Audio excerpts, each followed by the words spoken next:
Shalom y bienvenidos a Vía Hafta Yisrael, una frase hebrea que significa amarás a Israel. Esperamos que se queden con nosotros durante los próximos 30 minutos, ya que nuestro maestro, el Dr. Baruch, nos compartirá una enseñanza expositiva de la Biblia.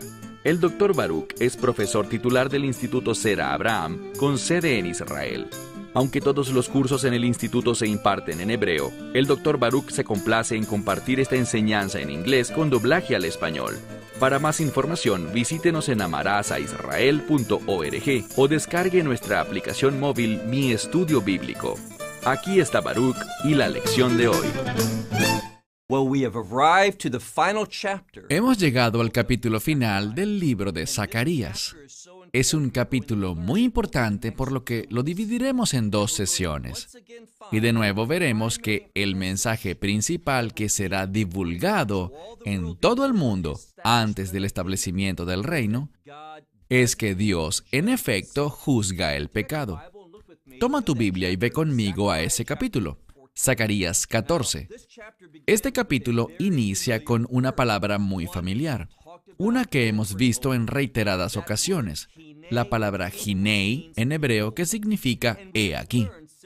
Y hemos explicado muchas veces que el propósito de esta palabra es decirnos que prestemos mucha atención a lo que está escrito inmediatamente después. Hay noticias importantes, y esto es lo que dice en el verso 1 de Zacarías 14. He aquí el día del Señor. En un sentido, cuando hablamos del día del Señor, usualmente nos referimos a juicio, un día que es norá en hebreo, que quiere decir terrible. Pero lo que debemos ver es que este tiempo difícil debe venir con el fin de que al final se produzca un gran desenlace. Por esto es que muchas veces este periodo de tiempo es conocido como los dolores de parto. Dolores terribles, dificultades, pero al final algo bueno se manifestará. Y eso bueno que se manifestará, de lo cual veremos algunos destellos durante este estudio, se trata del reino de Dios y de algunos de los cambios que serán presentados cuando el Mesías inicie su gobierno desde Jerusalén. Una vez más, verso 1. He aquí el día del Señor viene, y el despojo literalmente dice, tus despojos serán divididos en medio de ti. De lo que nos habla aquí es de que vendrá un gran enemigo, no solo uno, sino que veremos que habrá una coalición de enemigos que vendrán a Israel, y ellos van a despojar a Israel de todas sus riquezas. Entonces dice que tus despojos serán saqueados en medio de ti. Verso 2. Y yo reuniré a todas las naciones en Jerusalén para la guerra. La pregunta que debemos hacernos es esta. ¿Quién está hablando? Y hemos visto en el último par de capítulos que cuando se habla en primera persona singular, es decir, yo, estamos viendo hablar a Dios mismo. Pero con mucha frecuencia sucede que a quien vemos es al Mesías haciendo que todas estas cosas se den. Y esto habla de la relación única que existe entre el Mesías Yeshua y Dios el Padre Celestial. Verso 2. Yo reuniré a todas las naciones. Y en realidad estamos hablando de los ejércitos de cada nación. Un gran número de soldados que subirán, como dice aquí, a Jerusalén para la guerra. ¿Y cuál será el resultado? Sigue leyendo en el verso 2. Y la ciudad será tomada, y dice que las casas serán... Esta palabra es única en hebreo. Probablemente la mejor manera para entenderla en español sería saqueadas. Las casas serán saqueadas. También dice que las mujeres serán, y voy a decir, abusadas. No debemos entrar en mayores detalles al respecto. Las mujeres serán abusadas, y dice, la mitad de la ciudad saldrá al exilio, pero el grupo remanente no será cortado de esa ciudad, Jerusalén. ¿Qué significa esto? Significa que habrá un remanente de personas judías, que están en Jerusalén, que no se irán de esa ciudad. Y siempre que hablemos de Jerusalén, una de las cosas que deben venir a nuestras mentes es adoración. Habrá un remanente que no será cortado de la ciudad. ¿Y qué estarán haciendo ellos? Ellos estarán adorando, orando a Dios. Y veremos los efectos de esa oración en los siguientes versos. Avanza ahora al versículo 3. Y el Señor saldrá y peleará contra esas naciones en aquel día. Y de nuevo, quedará muy claro, sin lugar a dudas de ninguna especie, que aquel de quien hablamos, aunque vemos escrito aquí ese nombre sagrado de Dios, las 4 letras, Yud, Hei, Vav, Hei, que usualmente expresan la idea del Señor Dios Todopoderoso, pero como vimos en Zacarías capítulo 12, que este Señor del cual estamos hablando, literalmente es el Mesías, quien es aquel que fue enviado por Dios para llevar a cabo la redención. Y el aspecto final de la redención es el establecimiento del reino. Una vez más, verso 3. Y el Señor saldrá y peleará contra esas naciones, como el día en el que peleó, como el día de la batalla. Entonces, Él peleará, y peleará una guerra, ¿por quién? Por Israel, por el pueblo judío, con el fin de cumplir su pacto con Israel. Y esto debería entusiasmar a todo no judío que cree en el Mesías Jesús. ¿Por qué lo digo? Porque tú, si eres creyente, has entrado en un pacto con Dios. Y como hemos dicho muchas veces, cuando Dios se muestra a sí mismo fiel con Israel, guardando el pacto con su pueblo, esto debe animar a todos los creyentes de todas las naciones de la tierra, sabiendo que todas las promesas que el Mesías Yeshua nos hizo, de las cuales leemos en el Nuevo Testamento, del mismo modo, Él será igual de fiel para cumplirlas todas. Avancemos al verso 4. Probablemente, de entre todos los versos de Zacarías 14, el más conocido, por ejemplo, si yo te dijera, cuando el Mesías regrese, ¿a dónde vendrá? Probablemente respondas correctamente al Monte de los Olivos. En última instancia, ese será su último destino. Esto lo sabemos por 2 pasajes. Por ejemplo, en el libro de Hechos, cuando el Mesías ascendió a los cielos, 40 días después de haber resucitado, el ángel proclamó que del mismo modo en el que despegó hacia los cielos, Él regresará, es decir, que aterrizará en el mismo lugar, en el Monte de los Olivos. Pero hay otra base bíblica para conocer dónde regresará el Mesías, y esta es la que estamos leyendo ahora mismo. Zacarías 14:4. Aquí leemos, y sus pies se posarán en aquel día sobre el Monte de los Olivos. ¿Los pies de quién? Aquí de nuevo. Por el contexto, el que habla aquí es Hashem, el Dios Señor de Israel. Y a pesar de que vemos este término repitiéndose una y otra vez, todo el mundo, quiero decir, los eruditos rabínicos y también los eruditos cristianos, todos ven este verso, verso 4, en referencia al Mesías, a su regreso, cuando venga a Jerusalén y descienda sobre ese monte, el Monte de los Olivos. Luego cruce el valle de Cedrón y entre por la puerta oriental, pase al lugar santísimo e inaugure así su reino. De esto es de lo que hablamos. Verso 4. Y sus pies se posarán en aquel día sobre el Monte de los Olivos, que está frente a Jerusalén por el oriente, y habrán algunos cambios. De hecho, en la próxima sección que estudiaremos, lo que veremos una y otra vez son cambios.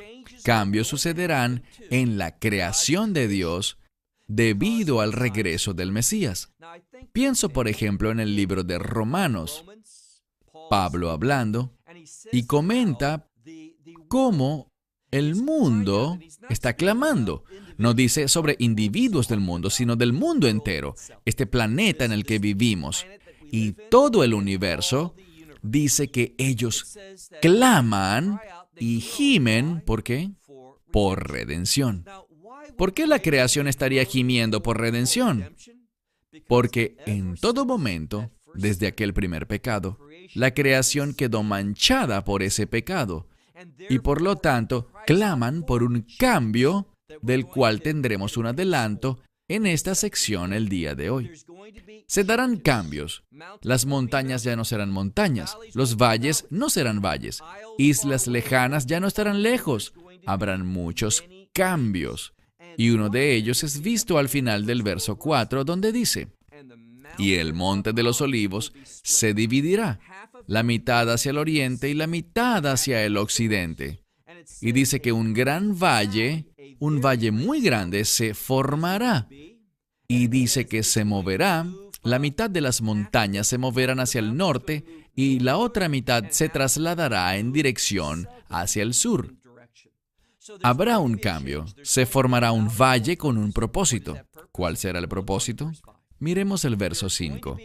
Habrán personas que huirán, dice, y ustedes huirán por mi valle, el cual llega, este valle de las montañas, llega a Hasal, ese es un lugar, y huirán así como huyeron ante el ruido. Eso es literalmente lo que significa esta palabra en hebreo, rash, un ruido. Pero probablemente tu Biblia lo traduce como un gran terremoto. Y ese es el significado, o uno de los significados de la palabra rash, un gran terremoto. Y aprendimos en nuestro estudio de Mateo hace algún tiempo que siempre que un terremoto aparece en la Biblia, el propósito es capturar nuestra atención, enseñarnos, decirnos, proclamar que esto que está ocurriendo tiene implicaciones para el mundo entero. Y déjame ser más claro, esto te afecta a ti. Este evento te impactará de una u otra manera. Esto te impactará en gran forma. Puede que sea la mayor bendición, es decir, que te hará entrar al reino, o te arrojará fuera de ese reino, lejos de la presencia de Dios por la eternidad. No hay posición intermedia. Este rash, este terremoto, debe capturar nuestra atención hacia lo que está ocurriendo aquí.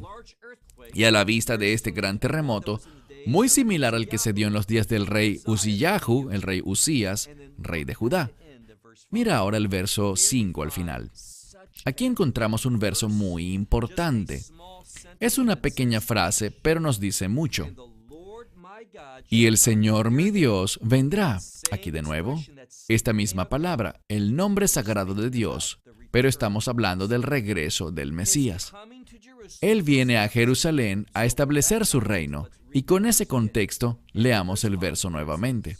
Verso 5. Y el Señor mi Dios vendrá, y aquí algo importante, y todos los santos contigo. Eso significa con Él, con el Mesías. ¿Quiénes son estos santos? ¿Quiénes son ellos y de dónde vienen? Para responder esta pregunta debemos consultar otra porción de las Escrituras. Vayan conmigo, por favor, a 1 Corintios, capítulo 15. Estoy seguro que conocen este pasaje que enteramente habla sobre la resurrección. Y una de las resurrecciones es conocida como el rapto. Esto es cuando aquellos que están en el Mesías, que creen en Él, que han aceptado el mensaje del Evangelio con relación a la muerte, sepultura y resurrección del Mesías Yeshua, aquellos que forman parte de su reino, formarán parte también de este evento. Quiero que lo vean.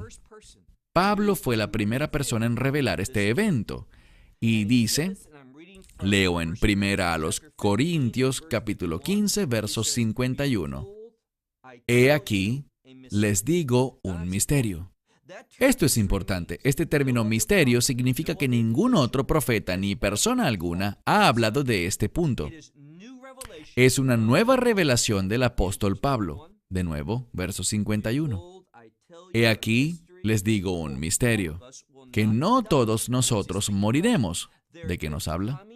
Que vendrá un evento en el que aquellos que han muerto en el Mesías, o sea, en la fe, a pesar de que sus almas están en el cielo, sus cuerpos, lo que queda de ellos, ese cuerpo descompuesto, enterrado o donde quiera que esté, se levantará de una manera milagrosa, se levantará de un modo incorruptible, revestido de inmortalidad. Y también dice en el mismo verso que nosotros, quienes aún vivamos, vamos a ser levantados con Él. ¿Dónde? En el aire. Hay una declaración muy importante aquí. Dice que esto ocurrirá de manera muy rápida y que será anunciado, según dice aquí, por el shofar final. Porque así, Él sonará el shofar y los muertos se levantarán sin corrupción, incorruptibles. Y nosotros, quienes estemos vivos, seremos cambiados. ¿Cómo? Vamos a recibir un cuerpo nuevo, tal como los que están en el cielo.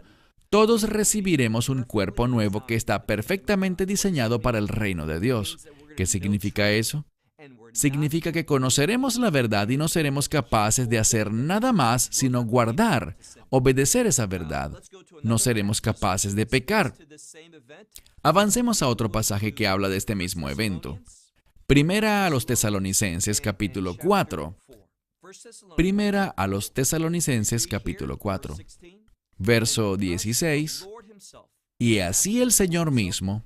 En este pasaje con el Señor mismo nos referimos al Mesías Yeshua. Él descenderá de los cielos con la lectura del mandamiento.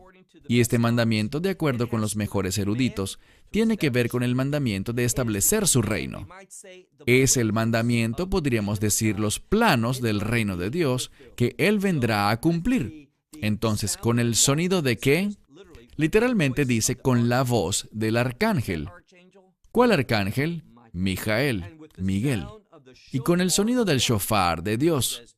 Y dice, los muertos que le pertenecen al Mesías se levantarán primero, y nosotros quienes estemos vivos, dice, nosotros los que estemos vivos seremos arrebatados, tomados con ellos, y estaremos con ellos en las nubes, para encontrarnos con el Señor en el aire.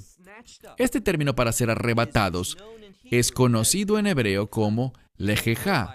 Quizás lo reconozcas mejor por un término del latín que es traducido al español como el rapto. Pero de lo que nos habla es de esto. Cuando el Mesías regrese, aquellos que formen parte del rapto, ellos regresarán con el Mesías y serán parte de este reino.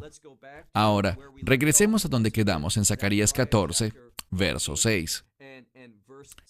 Acontecerá que en aquel día, y vemos un cambio aquí. Todo lo que veremos en los próximos versos que leeremos hoy antes de concluir, todo lo que leemos tiene que ver con un cambio, algo nuevo, que no ha sucedido anteriormente. Este cambio, todos estos cambios, están relacionados con el reino de Dios. Compartí con ustedes que una de las expresiones que vemos una y otra vez a través de la profecía, y hablo del libro entero de Zacarías, pero especialmente del capítulo 12 y ahora en el capítulo 14, esta expresión Veyom Jahu. Usualmente, cuando ella aparece en la Escritura, tiene que ver con el juicio, con el día de juicio. Este día del juicio producirá un resultado. ¿Cuál será el resultado? Ya lo hemos dicho, es el reino. Pero aquí, iniciando en el verso 6, cuando vemos esta expresión en aquel día, Veyom Jahu, estamos hablando sobre el reino. Así que estamos teniendo un destello de algunos de los cambios que caracterizarán al reino de Dios. Una vez más, verso 6. Y acontecerá en aquel día que no habrá luz. Y utiliza esta expresión en hebreo, Yikarot vei kipaon. ¿Qué significa? Bien, existe un gran debate sobre cómo entender esta expresión. Déjame decir simplemente lo siguiente, que la luz que fue ya no será. Habrá una nueva realidad. Esta palabra, kipaón, que está al final, puede significar congelado. Entonces, la luz ya no será, no existirá la luz normal, sino que estaremos frente a una realidad totalmente nueva que entrará en vigencia. Y esta nueva realidad estará consistentemente allí. No cambiará durante ese tiempo del reino milenial.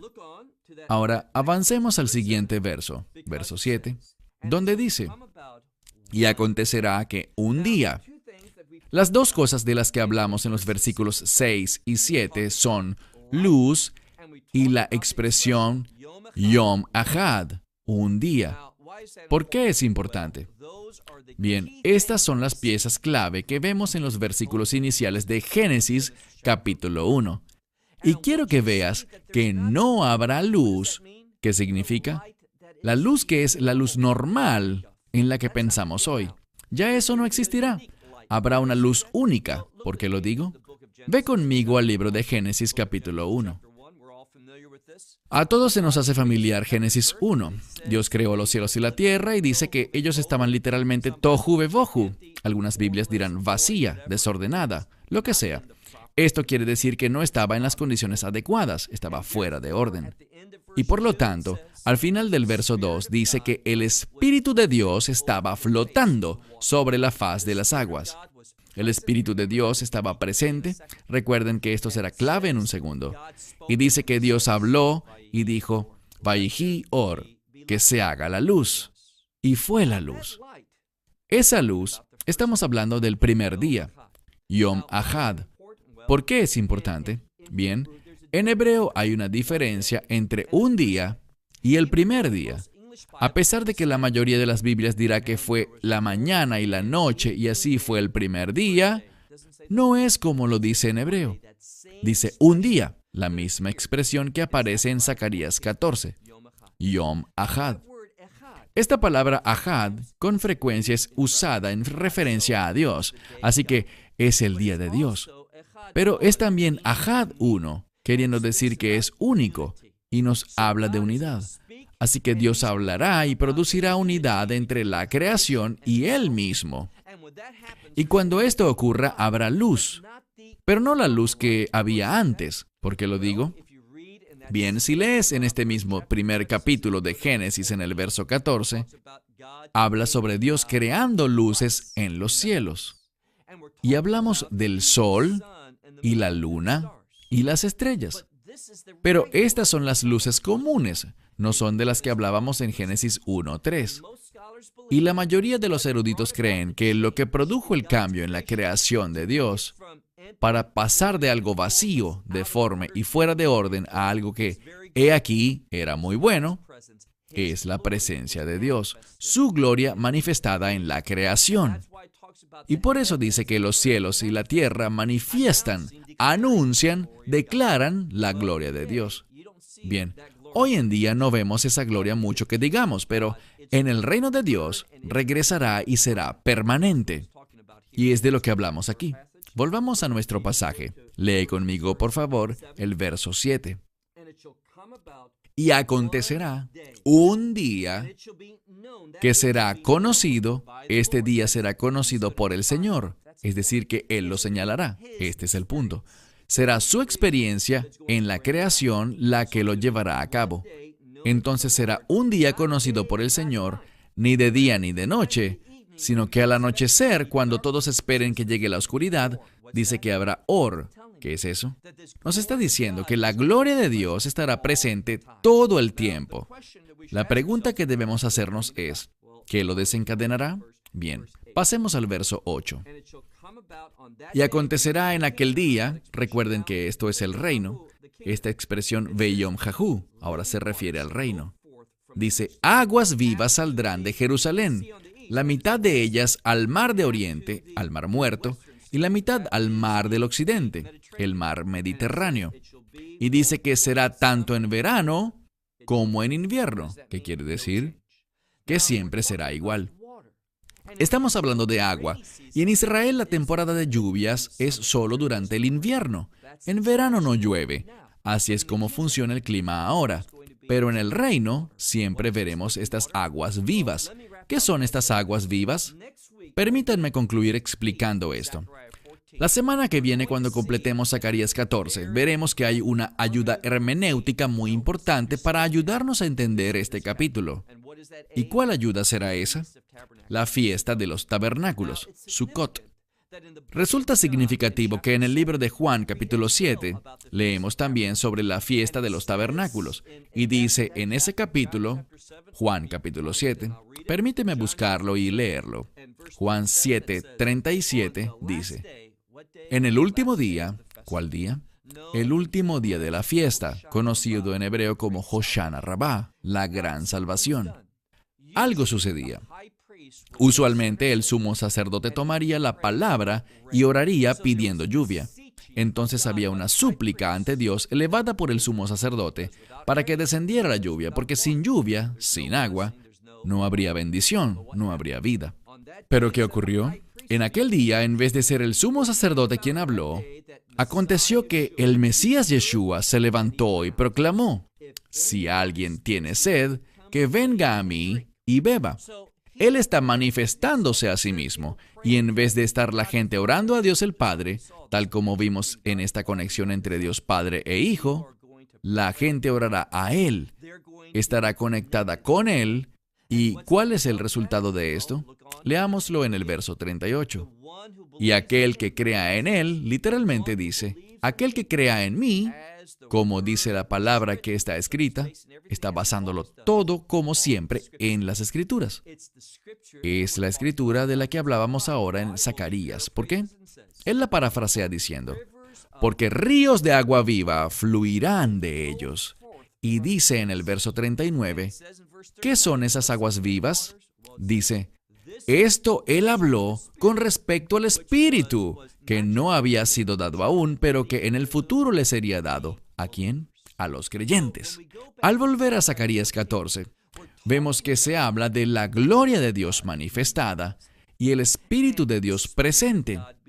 Y si lees algunos de los pasajes que discutimos, por ejemplo, Ezequiel 47, cuando estas aguas vivas, es decir, el Espíritu de Dios, tanto agua como Espíritu, salen del templo de Jerusalén, producirá grandes cambios. Por ejemplo, el mar muerto, que no tiene nada vivo en él, será sanado, cobrará vida y la tendrá en abundancia. De esto es de lo que se trata el reino. ¿Y qué produce el reino? Bien, el reino hoy puede estar dentro de ti. ¿Por qué lo digo? Mira por favor el último verso por hoy, verso 9. Acontecerá que el Señor será rey sobre toda la tierra en aquel día del reino. Si hacemos al Señor, al Mesías Yeshua, rey de nuestra vida, podremos experimentar al Espíritu Santo y podremos vivir bajo los principios del reino para poder manifestar la gloria de Dios y poder ser instrumentos de bendición hoy. Y este debe ser tu mayor deseo. Ser usado por Dios, empoderado por el Espíritu Santo, salvo por su gracia, y vivir de acuerdo con los principios del reino para que otros puedan ver la gloria de Dios y llegar a la fe en el Mesías Yeshua. Bien, se terminó el tiempo. Hasta la próxima semana, cuando terminaremos nuestro estudio de Zacarías 14 y de todo este libro de Zacarías. This entire book of Zechariah. Esperamos que te hayas edificado con el mensaje de hoy y lo compartas con otros. Te invitamos a seguir nuestros estudios cada semana por este canal y por el portal de YouTube de Amarás a Israel. También puedes descargar nuestra aplicación móvil gratuita, Mi Estudio Bíblico. Finalmente, para obtener más información sobre nosotros, visita nuestra web amarasaisrael.org, donde encontrarás otras conferencias de Baruch en audio, video y texto. Hasta el próximo programa. Que el Señor te bendiga en Yeshua HaMashiach, Jesús el Mesías, mientras caminas con Él. Shalom desde Israel.